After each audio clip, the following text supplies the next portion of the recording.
à tous, je me présente, je m'appelle Moustique. Alors aujourd'hui ce qu'on va faire c'est un tutoriel bouffe. Comme les campagnes sont annulées, aujourd'hui nous allons procéder à des campagnes un peu différentes et c'est les campagnes virtuelles.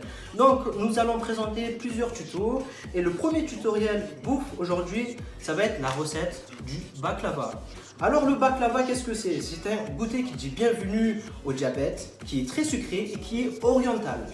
Donc, pour le baklava, nous avons besoin des ingrédients. Donc, c'est pas compliqué à mettre en œuvre. Donc, alors pour les ingrédients, c'est facile. Il nous faut un paquet de sucre, donc à peu près 1 kg, d'accord, pour faire le sirop. Et donc 1 litre d'eau pour aussi faire le sirop. Donc ça, on met de côté. Bien évidemment, il va nous falloir aussi une casserole.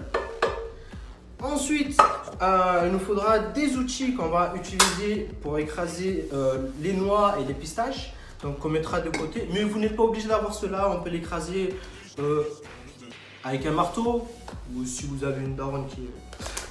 ensuite, donc, il va nous falloir des noix à peu près 200-250 grammes. Ça dépend de la quantité de baklava qu'on va faire. Ensuite, il va nous falloir des pistaches. Des pistaches à peu près de 200 à 250 grammes qu'on va par ailleurs écraser aussi. Ensuite, donc, pour le matériel, il va nous falloir un pinceau de cuisine avec une tasse où on fera fondre le beurre. Le beurre qui doit être doux, donc pas de sel dedans. Ensuite, pour mettre le baklava dedans, il va nous falloir un plateau plus ou moins de cette taille.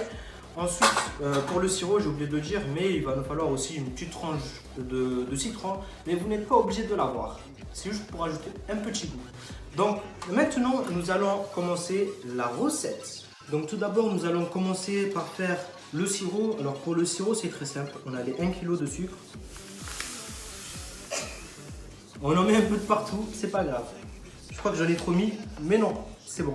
Ensuite, nous allons venir prendre les 1 litre d'eau. Et là, on va verser. Au début, c'est vrai qu'on dirait plus une potion, mais ce n'est pas le cas, c'est du sucre avec de l'eau, ça va être du sirop, ne vous inquiétez pas. Et par ailleurs, on n'oublie pas de rajouter le citron. Donc ensuite, nous venons faire fondre le beurre dans une petite casserole, pas dans le micro-ondes, sinon ça peut donner ça. Donc après avoir mis notre sirop à chauffer et fondu le beurre, comme ceci, vous pouvez le voir. On écrase les pistaches sous forme de poudre, comme on peut voir ici, bien petit. Mais pour les pistaches, pour les noix, pardon, il va falloir les écraser, mais pour avoir quand même des gros morceaux, sinon c'est pas drôle et c'est pas bon. Donc maintenant, il va falloir couper la pâte par rapport à la taille de notre plateau. Donc on pose sur la pâte notre plateau et on prend un petit couteau comme celui-ci et puis on vient contourner la pâte comme ceci.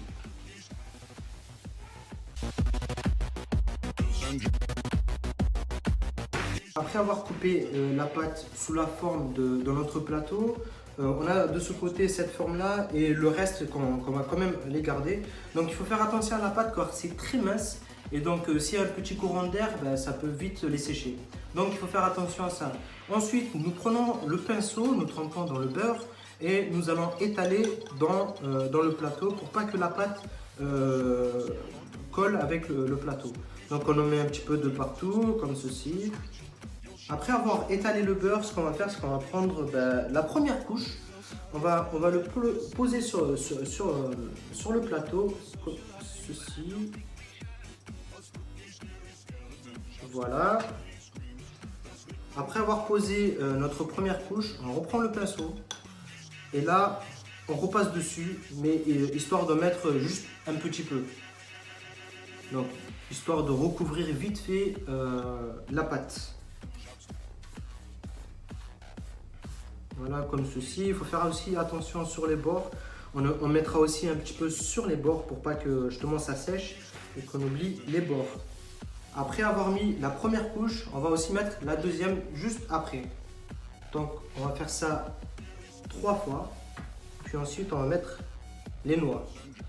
Comme ceci, on repasse un coup de pinceau sur la pâte. Après avoir mis la deuxième couche, nous allons mettre maintenant la troisième couche où nous allons recouvrir de noix.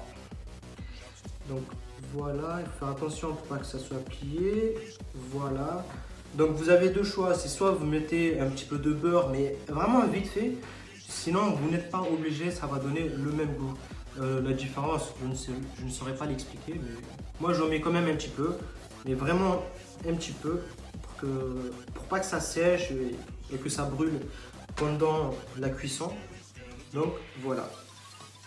Après avoir mis la troisième couche, ce qu'on va faire, c'est qu'on va prendre justement les noix et là on va recouvrir la dernière couche avec des noix. Voilà, c'est un peu, il faut être un peu arbitraire pour mettre les noix. Il ne faut pas trop en mettre, pas en mettre un petit peu, juste histoire de recouvrir la surface. Donc après avoir fini notre première grosse couche, on va dire, donc après avoir mis la première, deuxième, puis la troisième pâte et recouvert la pâte avec des noix, on va répéter ça 5 fois, c'est-à-dire plus ou moins à ne plus avoir de noix dans notre tasse. Et ensuite, nous allons finaliser. Donc, maintenant, pour finaliser, on va mettre les 6 dernières couches.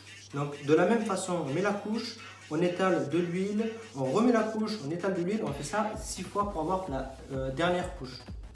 A tout de suite. Donc, maintenant qu'on a finalisé notre dernière couche, donc après avoir mis les 6 pâtes, nous allons couper. Donc, la forme, on s'en fout, vous pouvez faire des triangles, des cercles, ma tête, comme vous voulez. Mais du moment que vous coupez assez petit, donc plus ou moins de cette taille. Donc voilà, après avoir mis donc, le beurre qui nous restait sur la dernière couche, on va passer à la cuisson. Donc on va le mettre dans le four qui a déjà été préchauffé à 180 degrés et on va laisser donc, le baklava pendant 45 minutes dans le four à 180 degrés. Et donc j'ai oublié de vous dire, mais si vous faites sur un plateau plus grand et que vous avez encore des restes, n'hésitez pas à les utiliser. Moi je n'ai pas utilisé car j'avais suffisamment de pâtes par rapport à la taille de mon plateau. Et pour ce qui est pistache, ça c'est après la cuisson, ne vous inquiétez pas, pareil pour le sirop. A tout de suite. On vient de sortir le baklava du four qui est resté à peu près 45 minutes à 180 à 190 degrés. On laisse reposer pendant 5 minutes et là on vient verser le sirop sur le baklava. On en met un petit peu de partout. Ne vous inquiétez pas, on peut en abuser.